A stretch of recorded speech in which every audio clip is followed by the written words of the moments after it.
+91 से कोई नंबर अगर शुरू होता है तो वो नंबर इंडिया का होता है। यदि +92 से कोई नंबर शुरू हो रहा है तो ये नंबर पड़ोसी मुल्क पाकिस्तान का नंबर हो सकता है। ऐसे ही व्हाट्सएप पर एक व्यक्ति के पास व्हाट्सएप पर कॉल आती है, वो बिना देखे ही उस नंबर को रिसीव कर लेते हैं और जैसे ही नंबर रिसीव किया गया था, सामने वाले ने धमकाया और गालियां देना शुरू कर देता है। कहता है कि करणी सेना के अध्यक्ष हो, सुखदेव सिंह हो, इस तरह की बातें जब करता है तो वो कहता है कि मार दी जाओगे, बचोगे नहीं। अगर जिंदा रहना चाहते हैं तो इस करणी सेना को जितनी जल्दी हो सके उतनी जल्दी इसको बंद कर दो। अभी एक बार नहीं, दो बार नहीं, बल्कि लगातार 7 दिन तक ऐसे ही कॉल आ रहे थे। वो व्यक्ति परेशान हो जाता है। परेशान होने के बाद नज़दीकी पुलिस स्टेशन होता है, वहां जाकर एक एफआईआर दर्ज करा दी जाती है। अब एफआईआर दर्ज तो हो जाती है, लेकिन पुलिस जिस ईमानदारी से पुलिस को काम करना चाहिए, पुलिस उतनी ईमानदारी से काम नहीं कर रही थी। अब इस बीच में एक कहते हैं कि दाऊद इब्राहिम के बाद में यदि कोई बड़ा डॉन, उभरता हुआ डॉन है जिसका नाम सबसे ज़्यादा उभर रहा है, वो है लॉरेंस बिश्नोई का। अब लॉरेंस बिश्नोई की गैंग से भी फ़ोन आता है, वहाँ से भी धमकियाँ मिलती हैं, पुलिस को बाकायदा इनपुट भी मिलता है। इसके बाद उन्हें लगने लगता है उस व्यक्ति को, यानी कि सुखदेव सिंह गोगामेडी को लगने लगता है कि जान पर खतरा बनाया है, इसलिए पुलिस से मदद मांगी जाए। जयपुर पुलिस कमिश्नर के पास जाके कहते हैं कि साहब मुझे लगातार धमकियां मिल रही हैं, कभी देश से तो कभी विदेश से, इसलिए मेरी सुरक्षा कर दी जाए, सुरक्षा बढ़ा दी जाए और मैं आपसे अपील करता हूं। लेकिन पुलिस कमिश्नर ने इस मामले को उतनी गंभीरता से नहीं लिया था जितनी गंभीरता से लेना चाहिए था। और एक दिन ऐसी ही खबर मिलती है कि सुखदेव सिंह गोगामेडी अब इस दुनिया में नहीं रहे, उन पर ताबड़तोड़ गोलियों से वार किया गया और उनकी हत्या कर दी गई। जैसे ही हत्या होती है, पूरे देश में ये मैसेज वायरल हो जाता है। हर कोई इस कहानी को, इसके पीछे का जो मामला था, उसे जानने की कोशिश करता है। आज मैं जो कहानी आपको सुनाने जा रहा हूं, ये कहानी सुखदेव सिंह गोगामेडी की है, जिनको मौत के घाट उतार दिया गया है। क्या है मामला, ये समझने की कोशिश करेंगे। आदाब, नमस्कार, सत श्री अकाल। मैं उस्मान सैफी। आज की जो सच्ची घटना मैं आपको सुनाने जा रहा हूं, ये सच्ची घटना है राजस्थान प्रदेश की राजधानी जयपुर की। ये सच्ची घटना है। दरअसल जयपुर का एक थाना लगता है श्यामनगर, और श्यामनगर थाना क्षेत्र में एक व्यक्ति जिसका नाम होता है सुखदेव सिंह गोगामेडी, जो कि श्री राष्ट्रीय राजपूत करणी सेना के अध्यक्ष भी थे। अब यहाँ पर इनके घर के ठीक सामने एक स्कॉर्पियो कार आकर रुकती है, और स्कॉर्पियो कार जैसी आकर रुकती है तो उसमें 3 लोग बैठे हुए थे। इसमें नवीन शेखावत कार से उतरते हैं, गार्ड के पास जाते हैं। गार्ड पूछता है क्या बात है, वो कहते हैं कि मुझे सुखदेव सिंह गोगामेडी साहब से मुलाकात करनी है, उनसे मिलना है, उनसे बातचीत करनी है। जैसे ये मैसेज अंदर दिया जाता है तो उसके बाद गोगामेडी कह देते हैं ठीक है, कोई नहीं, नवीन शेखावत हैं, इनको मैं जानता हूँ, इनको अंदर भेज दी जाए। अंदर जाने के बाद जैसे ही वो जाते हैं, ड्राइंग रूम में बैठते हैं, बैठ के बातचीत का सिलसिला भी शुरू ही हुआ था। उन्होंने कहा कि 2 साथी हैं, आपसे मिलना चाहते हैं, इसलिए मैं आपके पास आया था। कहते हैं कि शादी का कार्ड है, कार्ड लेकर वो आए हैं। तो कहते हैं कोई दिक्कत नहीं, अगर तुम्हारे जान पहचान के हैं तो उन्हें आने में कोई गुरेज नहीं है। अब वो 2 व्यक्ति भी आ जाते हैं। उन 2 व्यक्तियों में एक का नाम होता है रोहित सिंह राठौर और दूसरे होते हैं नितिन फौजी। ये 3 लोग अब कमरे में जाते हैं। यहाँ पे कमरे के अंदर 5 लोग बैठे हुए हैं। 5 में सुखदेव सिंह गोगामेडी बैठे हुए हैं, जो कि श्री राष्ट्रीय राजपूत करणी सेना के अध्यक्ष हैं। साथ ही उनके बराबर में एक उनका गार्ड खड़ा हुआ है जिसका नाम नरेंद्र कुमार होता है, और 3 लोग और सोफे पे बैठे हैं जो अभी आए हुए हैं, जिसमें एक का नाम होता है नवीन शेखावत, दूसरे रोहित सिंह राठौर होता है, तीसरा नितिन फौजी होते हैं। बातचीत का सिलसिला भी शुरू हुआ था। घर में एंट्री होती है 1:10 पर। दोपहर का ये समय हो रहा था। 5 दिसंबर 2023 की मैं बात कर रहा हूँ। जैसे बातचीत का सिलसिला शुरू होता है, सबके सब लोग अपने मोबाइल में, अमूमन जैसे आजकल हो जाता है कि लोग या तो मोबाइल के पन्ने पलटना शुरू कर देते हैं, रील देखना शुरू कर देते हैं, कोई जानकारी देखना शुरू कर देते हैं। इसी तरह से अध्यक्ष महोदय जो होते हैं वो भी अपनी जानकारी जुटाने की कोशिश कर रहे थे, वो भी देख रहे थे मोबाइल, और जो बाकी लोग थे वो भी अपना मोबाइल देख रहे थे। और इसी बीच में 2 व्यक्ति जो होते हैं, जिसमें नितिन फौजी, दूसरा रोहित सिंह राठौर, वो आंखों ही आंखों में एक दूसरे को इशारा करते हैं। और जैसे ही इशारा किया तो उसमें से एक व्यक्ति खड़ा होता है, और खड़ा होने के बाद सबसे पहले करणी सेना के जो अध्यक्ष होते हैं, प्रमुख होते हैं, उनको सीने में एक गोली मारी जाती है। इससे पहले कि कोई समझ पाता तो नवीन, इससे पहले कि कुछ कह पाता तो नवीन के सीने में भी एक गोली मार दी जाती है। पास में ही जो उनका सुरक्षा गार्ड खड़ा हुआ है उसको भी बहुत फुर्ती के साथ गोली चला दी जाती है, गोली मार दी जाती है। जो दूसरा साथी होता है उसे संभलने का मौका मिल जाता है, क्योंकि बाकी सबके सब लोग अपने अपने फोनों में लगे हुए थे। हालांकि फोनों में ये दोनों भी लोग लगे हुए थे, लेकिन इसी बीच में दूसरे ने कवर करते हुए अब ताबड़तोड़ गोलियां चलाना शुरू कर देते हैं। गोलियां चलती रहती हैं, लगभग 17 राउंड गोली चलाई जाती हैं। और 17 राउंड गोली चलाने के बाद जो करणी सेना के अध्यक्ष होते हैं, प्रमुख होते हैं, सुखदेव सिंह गोगामेडी, वो जमीन पर गिर जाते हैं। और जो व्यक्ति इनके साथ आया था, जो स्कॉर्पियो में साथ बैठा हुआ था, वो व्यक्ति बाहर भागने की कोशिश कर रहा था, लेकिन उसके बाद फिर उसको भी कई बार गोली मारी जाती है। इसी बीच में जो ये दोनों हमलावर होते हैं, दोनों कातिल होते हैं, वो सीधे करणी सेना के अध्यक्ष के पास जाते हैं, उनके सर से गन सटाकर और वो करीब से गोली मार देते हैं। उनकी कोशिश थी कि जिस काम के लिए आए हैं उससे 100% पूरा करके ही जाएंगे। गार्ड अब जिंदगी मौत की जंग लड़ने लगता है, और दोनों कातिल जो होते हैं, जिसका नाम रोहित सिंह राठौर, जो कि जिला नागौर के मकराना के पास एक जसूरी गांव लगता है, वहां का रहने वाला होता है नितिन फौजी, जो कि फिलहाल आर्मी में तैनात है। और हरियाणा का एक जिला लगता है महेंद्रगढ़ और उसी का गांव लगता है दोगड़ा जाट, वहां का रहने वाला होता है। फिलहाल इसकी अलवर में पोस्टिंग होती है। गांव में आया हुआ था घर पर 9 नवंबर को और बोल के गया था कि मैं कार ठीक कराने के लिए गया हूं। लेकिन यहां जब सीसीटीवी कैमरे में ये सब कुछ कैद हो जाता है, गोली चलता हुआ, ये दोनों जब यहां से भागते हैं, नितिन फौजी और रोहित सिंह भागकर जब घर से बाहर निकलते हैं, तो इन्हें देखने के बाद जिन गार्डों ने बंदूक लिए हुई थी, जो गार्ड किसी को भी अंदर आने से पहले पूछते हैं, उनकी शनाख्त करते हैं, वो गार्ड इनकी गोलियां चलने की आवाज़ सुनकर भाग जाते हैं, अपनी जान बचाने की कोशिश करते हैं। लेकिन ये दोनों शूटर जो होते हैं यहाँ से बाहर जाते हैं। ये अपनी जिस कार से आए थे, जिस स्कॉर्पियो से आए थे, वो उसमें तो खैर नहीं जाते, लेकिन आगे चल के कुछ दूर चलते हैं तो रास्ते में एक स्कूटी पर बैठा हुआ एक व्यक्ति आ रहा है और उसको देखते ही वो एक और गोली मार देते हैं। जैसे ही गोली लगती है, वो स्कूटी थोड़ा धीमे होती है, रुकती है और उसको पकड़कर उसको गिरा देते हैं और सीधा दोनों कातिल यहाँ से भाग जाते हैं। बस इस गोलियों की आवाज़ अभी बस कुछ ही सर्किल में घूम रही थी, लेकिन थोड़ी देर के बाद देखते ही देखते पूरी जयपुर में ये खबर आपकी तरफ फैल जाती है। और जैसे ही खबर जयपुर में फैलती है, सोशल मीडिया पर फिर ये पता चलने लगता है कि श्री राष्ट्रीय राजपूत करणी सेना के अध्यक्ष सुखदेव सिंह को गोली लगी हैं, जिन्हें आनंद फानन ही हॉस्पिटल लेके जाते हैं। और हॉस्पिटल लेने के बाद डॉक्टर कहते हैं कि देर हो चुकी है, हम इन्हें बचा नहीं सके।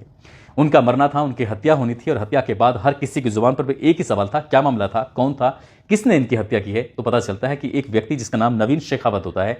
नवीन शेखावत जिस कार से आया था, वो कार वैशाली नगर से ली थी, स्कॉर्पियो किराए पे ली थी, और वो खातीपुरा मोड़ पर 2 मिनट के लिए स्टॉप था। और 2 मिनट के स्टॉप के बाद फिर सीधा घर आते हैं, ताबड़तोड़ गोलियां बरसाते हैं। गोली बरसाने के बाद हत्या कर देते हैं। और जैसी हत्या होती है तो राजस्थान के पूरे प्रदेश में हर एक जिले के अंदर लाखों नहीं करोड़ों की संख्या में लोग सड़कों पर उतरने लगते हैं। और सभी की एक ही मांग होती है कि जो भी कातिल हैं, इन्हें जितनी जल्दी हो सके उतनी जल्दी इन्हें सजा दी जाए, उनके खिलाफ कड़ी से कड़ी कार्रवाई की जाए। दरअसल ये सुखदेव सिंह ये हैं कौन, मैं इनके बारे में थोड़ा बताता चलूं कि सुखदेव सिंह शेखावत इनका पूरा नाम है, जो कि पंजाब प्रांत है। उस पंजाब प्रांत से सटा हुआ एक राजस्थान का जिला लगता है जिसका नाम हनुमानगढ़ है। और हनुमानगढ़ जिले का ही एक कस्बा लगता है भातरा, और भातरा का ही एक गांव है गोगा मैडी। दरअसल गोगा मैडी के ये रहने वाले होते हैं। इनके पिता जिनका नाम होता है अचल सिंह शेखावत, जिनका देहांत हो चुका है। और ये 3 भाई होते हैं। ये सबसे बड़े वाले भाई का नाम होता है दिलीप सिंह शेखावत, दूसरे भाई का नाम सुखदेव सिंह शेखावत, और तीसरे भाई का नाम होता है श्रीकांत सिंह शेखावत।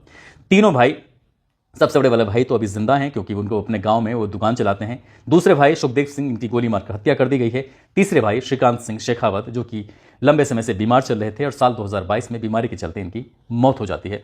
दरअसल इनका जो करियर है, इनकी जो कहानी है, शुरू होती है साल 2006 से। ये साल 2006 में करणी सेना से जुड़ जाते हैं। और करणी सेना में जुड़ने के बाद जो जगह जगह प्रदर्शन होते थे, विरोध होते थे, तो उन विरोध प्रदर्शनों में हिस्सा लिया करते थे। साल 2008 में एक फिल्म आई थी जोधा अकबर, जिसमें फिल्म में मुख्य रोल ऋतिक रोशन ने और ऐश्वर्या राय ने निभाया था। तो इसी फिल्म का जब प्रदर्शन होता है तो इसके बाद करणी सेना इसका विरोध कर दिया कि जिस तरह से दिखाया गया है कि किरदारों के साथ तोड़ मरोड़ के पेश किया गया है, और ये हमारे धर्म को, हिंदू धर्म को कहीं ना कहीं बदनाम करने की एक साजिश है। और इसी बात को लेकर एक बड़ा विरोध प्रदर्शन शुरू होता है। और विरोध प्रदर्शन में सुखदेव सिंह शेखावत जो होते हैं, वो एक ऐसा स्पीच देते हैं, ऐसा भाषण देते हैं, जिनके भाषण सुनने के लिए लाखों लोग इकट्ठा हो जाते हैं। और ये पहली बार नहीं था, ये लगातार ऐसे ही चल रहा था। ये करणी सेना से जुड़े हुए थे और जहां जहां जाते थे भीड़ इनको सुनने के लिए भी तैयार हो जाती थी कि हाँ, यहाँ पर सुखदेव सिंह भी आ रहे हैं। और ऐसे ही लंबा वक्त जब आगे बढ़ने लगता है तो ये जुड़े हुए थे लोकेंद्र सिंह कालवी से। और लोकेंद्र सिंह कालवी भी करणी सेना से जुड़े हुए थे, लेकिन उन्हें लगता है कि शायद जो मान सम्मान, जो प्यार मिलना चाहिए करणी सेना में, उन्हें मिल नहीं रहा है।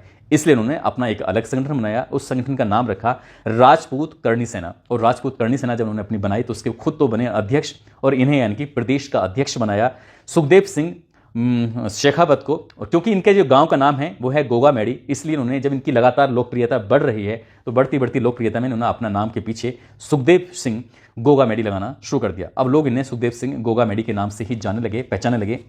इनकी पत्नी है जिनका नाम शीला कंवर है, जो कि करणी सेना से भी जुड़ी हुई हैं। साथ ही वो भादरा एक जगह है, वहां पर रहती हैं। बताता चलूं कि साल 2013 में बहुजन समाजवादी पार्टी की प्रमुख मायावती ने इन्हें राजस्थान की भादरा विधानसभा सीट से टिकट दिया। टिकट देने के बाद कहा कि आप चुनाव लड़िए, क्योंकि इनकी जो पहचान थी वो लगातार बढ़ रही थी। ये लाखों नहीं करोड़ों लोगों में इनकी पहचान थी, लेकिन ये चुनाव जीत नहीं पाते। हालांकि 34,000 वोट मिलते हैं और ये चाहते थे कि विधायक बने या फिर उससे भी आगे बने। तो साल 2023 में इनकी पत्नी ने इलेक्शन लड़ने की कोशिश की, इन्होंने भी कोशिश की, लेकिन इनको कांग्रेस से टिकट चाहते थे, लेकिन कांग्रेस से टिकट मिलता नहीं है। तब इनकी पत्नी शीला कंवर ने इस भादरा जो विधानसभा होती है वहां से ये निर्दलीय इलेक्शन लड़ने की कोशिश कर रही थी, लेकिन ऐन वक्त पे उन्होंने अपना जो पत्र था वो वापस ले लिया और वो चुनाव नहीं लड़ती हैं। लेकिन आगे चलने के बाद कुछ साल जैसे बीतते हैं तो उसके बीतने के बाद करणी सेना के जो लोकेंद्र सिंह कालवी होते हैं, इनसे भी इनका विवाद हो जाता है। विवाद के चलते इन्होंने फिर अपना खुद का एक संगठन बनाया और उस संगठन का नाम रखा श्री राष्ट्रीय राजपूत करणी सेना। और वो जो संगठन होता है वो इतना फेमस होने लगता है, उसके फेमस होने के पीछे एक वजह ये भी थी कि 28 जनवरी साल 2017 की बात है, जयगढ़ किले पर पद्मावत फिल्म की शूटिंग चल रही थी। अब वो पद्मावत फिल्म की शूटिंग चल रही थी तो किसी ने खबर दी इन्हें, सुखदेव सिंह को, कि यहाँ पर जो पद्मावत महारानी हैं, रानी हैं, उनकी किरदार के साथ छेड़छाड़ की जा रही है, उनका किरदार को गलत तरीके से पेश किया जा रहा है, इसलिए हमें विरोध करना चाहिए। अब ये बड़ी संख्या में लोग पहुंच जाते हैं। वहां जाने के बाद जो फिल्म के क्रू मेंबर होते हैं उनसे जब बातचीत होती है वो उन्हें अंदर नहीं आने देते और इसी बात पर हाथापाई शुरू हो जाती है। फिल्म के डायरेक्टर होते हैं संजय लीला भंसाली। संजय लीला भंसाली को जोर का एक थप्पड़ मारा जाता है और जैसे ही थप्पड़ मारा जाता है तो इस थप्पड़ की गूंज पूरे हिंदुस्तान में फैल जाती है और नाम आता है सुखदेव सिंह गोगामेडी का, कि सुखदेव सिंह गोगामेडी ने उनके थप्पड़ मारा है। हालांकि थप्पड़ किसी और ने मारा था या नहीं मारा था, लेकिन ये उस वक्त बहुत ज़्यादा मशहूर हो जाते हैं। कुछ ही दिनों के बाद इनकी 24 जून 2017 को आनंद पाल का एनकाउंटर कर दिया जाता है और इसको लेकर लगभग 1 महीने तक विरोध प्रदर्शन रहता है। इस विरोध प्रदर्शन में इन सुखदेव सिंह की बड़ी अहम भूमिका रही थी, इन्होंने उस प्रदर्शन में बढ़ चढ़ कर हिस्सा लिया था। अब ये जो नाम है सुखदेव सिंह गोगामेडी, ये कोई अब राजस्थान प्रदेश का या उनके गांव का या उनके जिले तक सीमित नहीं था, बल्कि भारत का एक जाना पहचाना नाम बन जाता है। ऐसा नाम जिसको हर कोई जानता था, हर कोई पहचानता था। कभी इन्हें पाकिस्तान से कॉल आती हैं, धमकी देते हैं कि इस करणी सेना को बंद कर दो नहीं तो जान से मार दिए जाओगे। तो कभी इन्हें गैंगस्टर लॉरेंस बिश्नोई के गैंग से धमकियां मिलती हैं कि तुम्हें मार दिए जाओगे।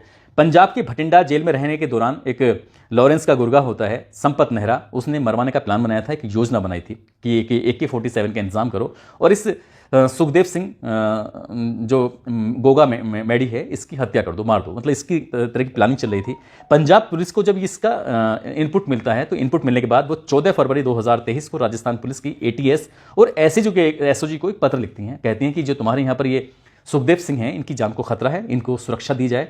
तो तभी 14 मार्च 2023 को ATS ने ADG सुरक्षा को पत्र लिखा और पत्र लिखने के बाद कहा कि इनकी जान को खतरा है, लेकिन ADG सुरक्षा ने इस मामले को गंभीरता से नहीं लिया और लगातार जिन्हें धमकियां मिल रही थी ये जयपुर के पुलिस कमिश्नर के पास जाते हैं और कमिश्नर के पास जाने के बाद कहते हैं कि मेरी जान को खतरा है, मुझे सुरक्षा की ज़रूरत है, मुझे आपकी मदद की ज़रूरत है।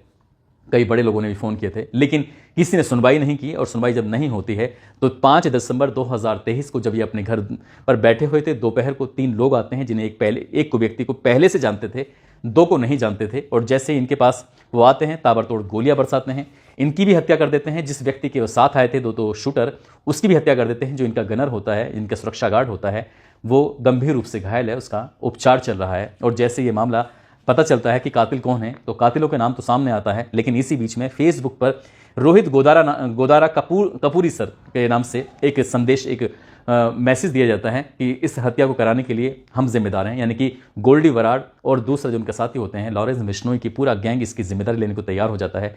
इसमें कितनी सच्चाई है कितनी सच्चाई नहीं है ये तो खैर पुलिस की जांच के बाद ही स्पष्ट हो सकेगा, क्योंकि इस तरह से कई सारे मामले भी हो चुके हैं। क्योंकि जिस व्यक्ति ने ये स्वीकार किया है रोहित गोदारा, वो अपना आप में बड़ा क्रिमिनल है, उसने कई ऐसे बड़े लोगों को मारा है, कई बड़े लोगों से उसने रंगदारी भी वसूल की है। तो खैर ये पता चल सकेगा कि किसने क्या किया है। लेकिन पाकिस्तान से धमकी मिलना, लॉरेंस बिश्नोई से धमकी मिलना और बहुत सारे जो उन्होंने लगभग बताया, ये भी जाता है कि 21 मुकदमे इनके ऊपर आपराधिक मुकदमे दर्ज भी होते हैं। तो पुलिस इस मामले की जांच पड़ताल कर रही है, लेकिन जिस तरह से एक व्यक्ति ने अपनी जान को खतरा बताया था, उस तरह से राजस्थान की पुलिस हो या वहाँ की सरकार हो, उस सरकार को जिम्मेदारी से काम लेना चाहिए था और इस व्यक्ति की सुरक्षा की जिम्मेदारी उठानी चाहिए थी। दोस्तों, इस पूरे घटनाक्रम को सुनाने का उद्देश्य किसी को परेशान करना नहीं है, किसी का दिल दुखाना नहीं है, बल्कि आपको जागरूक करना है, आपको सचेत करना है। और जाते जाते आज अक्षरा हैं, मेरठ की रहने वाली हैं, सोनू सिंह हैं जो बनारस के रहने वाले हैं। आज इन दोनों का जन्मदिन है, इनको जन्मदिन की बहुत सारी शुभकामनाएं, बहुत बहुत मुबारकबाद। साथ ही कुछ लोगों ने नाम लेने की अपील की है, जिसमें शामली के रहने वाले हैं मोहम्मद शहजाद, रायबरेली के रहने वाले हैं अखिलेश यादव, सिकंदर कुमार मान सिंह बेलापुर से हैं, अंकित दुबे, मोहम्मद अतीकुल्लाह, सूरज गौतम हैं, अमन पांडे, मोहम्मद ताहिर हैं, अवधेश कनौजिया, उत्तम लाल, मोनू पंडित। आप सब लोग अपना ख्याल रखें, सुरक्षित रहें। जय हिंद, जय भारत।